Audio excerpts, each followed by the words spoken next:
Kryeinspektori i përgjithshëm i Shqipërisë Dashnor Sula është ndalur këtë të mërkurë në Dibër, ku zhvilloi një takim me të gjithë inspektoratët që janë në këtë zonë. Në një intervistë për mediat, Sula tha se u kërkua angazhim maksimal në plotësimin e detyrave dhe rritjen e eficiencës së punës së përditshme nga të gjithë inspektoratët. Duke qenë se jemi në sezon turistik, kryeinspektori Sula tha se AKU-si është kërkuar më shumë të jetë prezente në terren në kontrollin e subjekteve që ofrojnë shërbimin e turizmit. Në radhë parë, shpreh kënaqësi që jam këtu në qytetin e Peshqopis edhe në qarkun e Dibrës. Dihet që qarku i Dibrës është një qark me tradita, një qark cili është goxha, do thosha, i zhvilluar për sa përket turizmit malor, blegtorisë, një pjesë të bujqësisë apo të minjerave, për sa përket minjerave të kromit që është Bulqiza dhe zonat e tjera të cilët me të vërtet ka nevojë që me këtë takim që kam sot të organizuar me të gjithë inspektoratet rajonale të qarkut të Dibrës, ku përfshin dhe 4 bashki, siç është Burreli, Klosi, Bulqiza dhe Peshkopia, dhe që është domosdoshme që të përcjell një mesazh i cili është jashtëzakonisht i rëndësishëm për sa përket periudhës të cilët jemi dhe në pikun, do thosha, të turizmit, të kohës së turizmit, dhe duke pat parasysh që qarku i Dibrës thash që ka shumë vlera për sa përket turizmit malor dhe që do duhet që të gjithë inspektoratet, duke filluar nga inspektorati i AKU-ja, IKMT-ja, shëndetësori, inspektorati punës dhe inspektoratet e tjera të cilët mbulojmë, do duhet që të tregojnë dhe të kenë një standard, do të thosha, të lartë për sa përket inspektimet të cilët do të realizohet gjatë kësaj periudhe.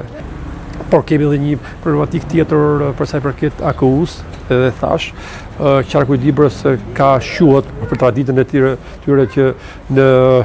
gjithë restorantet, në gjithë bujtinat, në gjithë agroturizmet që ka gjithë qarku i Dibrës, dhe që është shumë e domosdoshme duke pat parasysh rritjen e numrit të turistëve për gjatë kësaj periudhe, 4 fishime apo 5 fishimi i numrit të turistëve në qarkun e Dibrës, dhe do duhet që AKU-ja të jetë jashtëzakonisht e kujdesshme, sidomos në ato punishe të cilët mund të jenë artizanale apo ato prodhues të cilët të baxhot për bulmetin apo të prodhimit të sallamerisë apo të produktet të tjera të cilët janë gjysmë të gatshme dhe që edhe në restorante që do duhet që patjetër që mos na ndodhi asnjë një rast për sa përket në rast të helmimi apo problematika të tjera të cilët mund të jenë shqetësuese për turistët, sepse nuk bëhet fjalë më vetëm për turistët të vendës, po kemi turistë nga Europa, nga vende të tjera të botës, të cilët e vizitojnë Dibrën, qarkun e Dibrës, dhe kështu që do duhet të jetë vigjilent të gjithë trupa e AKU-s dhe jo më kot është dhe task forca për sa përket momentit të cilët bëjnë kontrolle të një pas njëshme dhe të pa paralajmëruara, të pa planifikuara, dhe unë i tërheq vëmendjen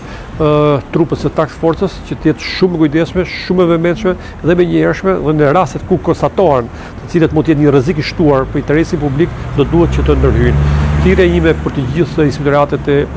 qarkut të Dibrës do të jetë që të respektohet biznesi, mos tregojnë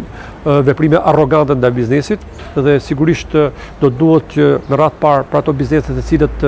janë të rregullta, biznese të cilët respektojnë ligjin, do duhet që shpesh herë në raste të caktuara, sipas edhe ligjit 99 të vitit 2024, do duhet të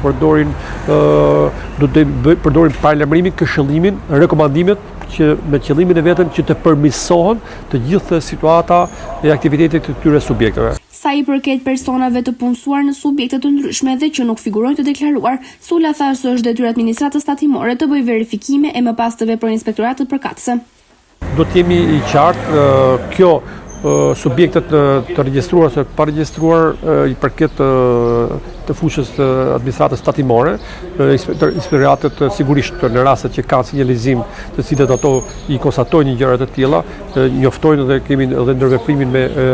me tatimet, por jam i bindur që mund të jenë me gishtat e dorës,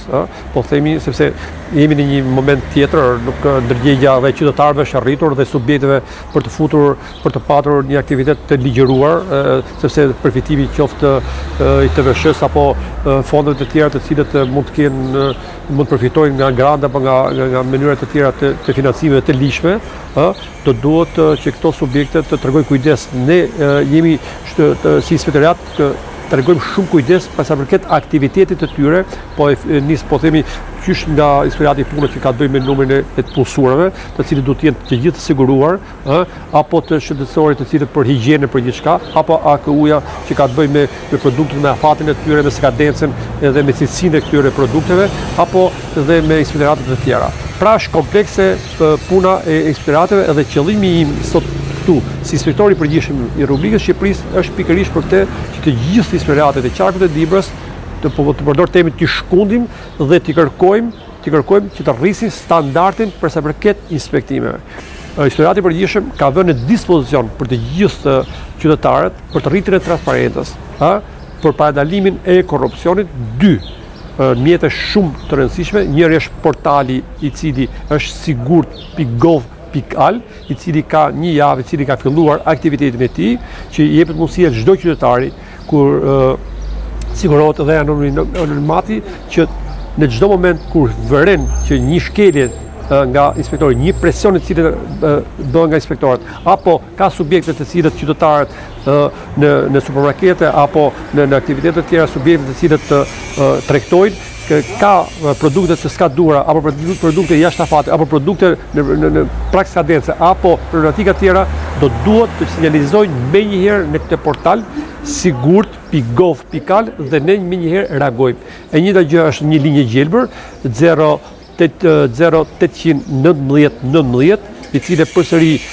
jepet mundësia çdo qytetari, ku janë 3 operatorë që presin çdo telefonat të qytetarëve, për problematikat të cilët shfaqen në gjithë Republikën e Shqipërisë dhe të cilët regjistrohen dhe telefonatat pas orarit zyrtar të punës dhe që të nesër gjehen përsëri këto regjistrime dhe që bën të mundur që ne të jemi në kontakt të përhershëm. Lidhur me protestën e cila po zhvillohet në Shesh për më shumë se 45 ditë, kryeinspektori Dashnor Sula tha se ajo është legjitime, por nuk e komentoi më tej për shkak të opozicionit që mban në administratën publike.